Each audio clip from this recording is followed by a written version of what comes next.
Magandang araw mga bossing, sa naghahanap po dyan ng 7-seater, baka ubra to sa inyo mga boss. So, napakakinis na low mileage pa mga bossing, 2016 na Toyota Avanza. Ito yung top of the line mga boss, makina na ito is yung 1.5 liters gasoline engine. Kasi dalawa yan, merong 1.3 tsaka merong 1.5 mga boss, no? Yan. Then mileage lang nito mga bossing, as 2016, ito lang mileage niya. 53,178 km mga boss. Tapos meron pa siyang service record. Tingnan mo yung mga upuan yan mga boss. Oh, walang kalundo-lundo yan. Pati dito sa likod. Oh. Ha? Naka dual aircon pa. So kahit long drive, komportable kahit yun nasa third row. Yan mga boss. Oh. Then price natin dito 490,000 mga bossing. Kasama dyan yung transfer of ownership mga boss. Okay? May mga maliliit lang na dent mga boss. So, pero as in goods na goods yung ating unit mga boss. Grabe kakinis na ito. Kararating lang na ito mga bossing. Hinabol lang natin mga boss. Kasi by next week marami nang magkakat ng work dyan mga boss. No? Eh wala na tayo makukuha mga ano yan. Mga trade-in. So panalo natin to sa trade-in. Not sure lang kung Toyota Alabang o Toyota Makati mga boss. Kaya sa mga nakaka-interest dito, coding natin is Thursday mga bossing, ending 7. Headlight muna tayo mga boss, buo yan. Okay, tsaka malinaw. Oh. Sa paglight natin, ganun din mga boss. Ito lang yung concern natin dyan, maliit na scratches. Hindi na natin pinarepaint mga bossing. Bukod sa laging maulan, madidelay tayo sa pag-release ng unit mga bossing. And same time, possible mag-iba ng kulay mga boss, no? Kasi walang oven yung ating pinagpipinturahan. So mas mura kasi doon mga boss. Pero maganda puminta.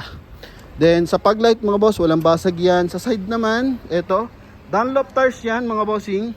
Pagandahan dyan, naka 4 stud, naka 2-tone, R15. Tapos yan mga bossing is makapal pa yung mga gulong yan, no? Yan, 90% red light pa to mga boss. Oh. Harap at likod makapal pa, hindi masyadong gamit mga bossing. So as 2015 model mga bossing, goods na goods to yung ganitong klase mga boss. Oh. Yan, then pasok tayo sa kanyang interior. Sa upuan dito ako na-amaze mga bossing. Oh. Grabe. Oh. Pit na pit pa rin mga boss. Oh. Yan, then eto mga bossing, 2-din audio system, busina, stock pa rin mga boss. Yung ating switch ng mga aircon mga bossing nandito, tapos naka dual airbag yan. Yan, sa naghahanap dyan ng 7-seater mga bossing, baka ubra to sa inyo. Okay, power adjust on side mirror, magkabilaan. Yan. Tapos kulay gray yung ating ceiling. Yan, sun visor with mirror. Dito din mga boss. Quality to mga boss, yung Toyota Avanza. Yan kisig ng upuan mga boss, walang punit. Oh, grabe. Bihira yung ganito mga boss. Siguro may seat cover to lagi. Tsaka yung mga ano niya, to yung kanyang steering wheel. Wala mang kabak-bak-bak-bak mga boss. Second row tayo mga bossing. Kanyang floor matting, yung parang release sa Toyota mga boss.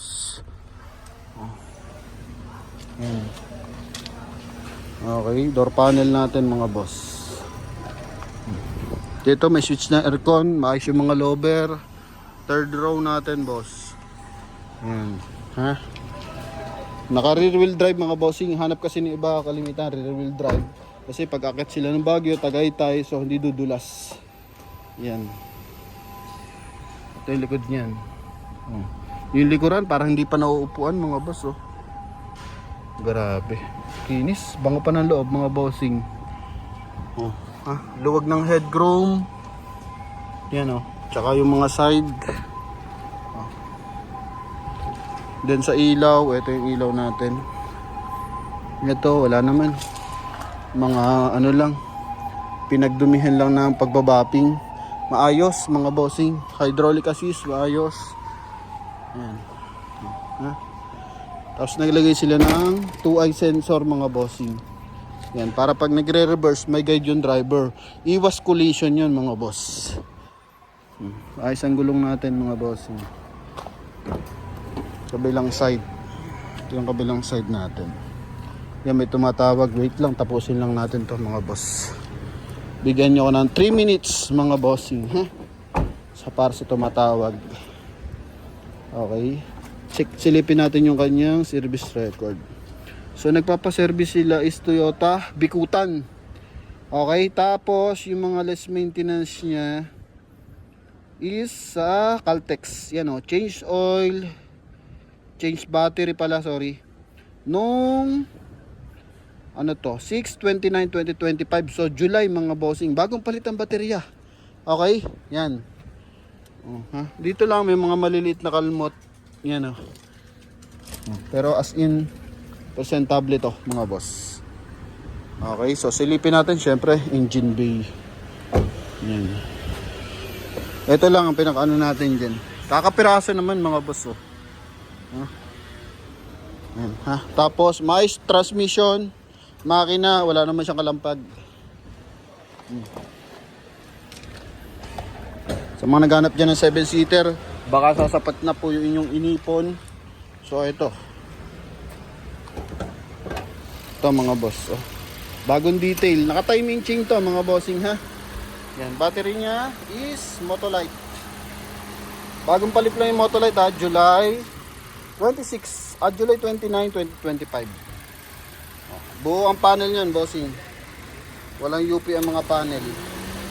Okay. Walang mga tagas ang makina natin. All goods. Nakabalagbag ang makina kasi rear wheel drive. Parang Fortuner, Hilux mga bossing. Yan ha. Ganito yung ating insulator, buo. Okay. Yan, price 490,000 kasama dyan yung transfer of ownership mga bossing. Sa mga grill natin, wala naman punit yung mga grill mga boss. Kabilang side, ito goods naman. Yan. Sa series lang ng gulong natin, 2015 yan mga boss. Pero makapal pa naman kung malapitan ang biyahe, okay lang naman. So pag long drive lang yan, suggested natin dyan, syempre magpalit kayo ng mas bagong gulong. Okay, yan. Pero think malapitan ang biyahe na ito kasi hindi nga napupudpud eh. Ha? Spoiler, naka-conduction sticker, harap at likod mga bossing. Yan. Gulong, ito, kapal pa rin mga boss. May balahibo pa oh. 'Di ba? Oh.